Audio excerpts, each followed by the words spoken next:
Title: Afroman hits high note, cops a detainment for weed at Canada-US border.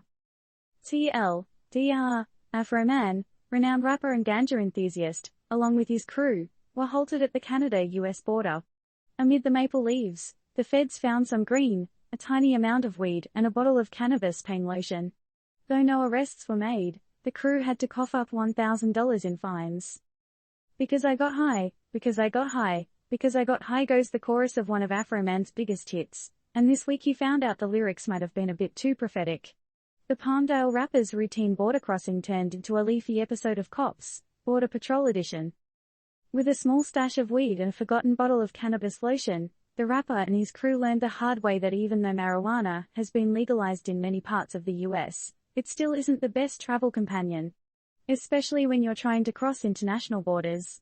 Our man Afroman, ever the marijuana philanthropist, claimed that he'd given all his weed to his fans and hotel housekeepers before the border crossing. But the pesky bottle of pain lotion slipped his mind.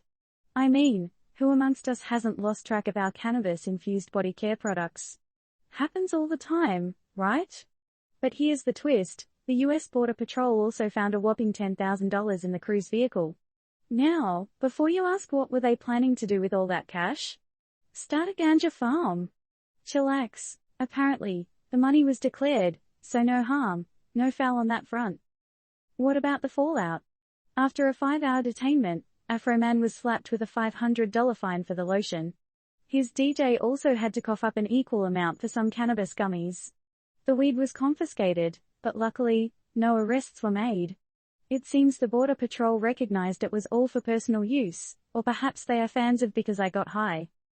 The big question here is, will this ordeal inspire a new Afroman hit? Maybe something like Because I Got Fined, Because I Got Fined. We'll keep our ears perked up for that one. To the aspiring stoners among our readers, let this be a cautionary tale. Weed might be fun, but forgetting about your stash before a border crossing? That's a high price to pay. So, what's your take on this? Does the punishment fit the crime? Or should border authorities just chill out about a little bit of green? Remember, this isn't advice, just some good old turned-up news reporting. And while we're passing this info to you, we're not suggesting you take up the ganja gauntlet yourself. Here's a question for you, should international laws be more lax when it comes to carrying personal amounts of weed?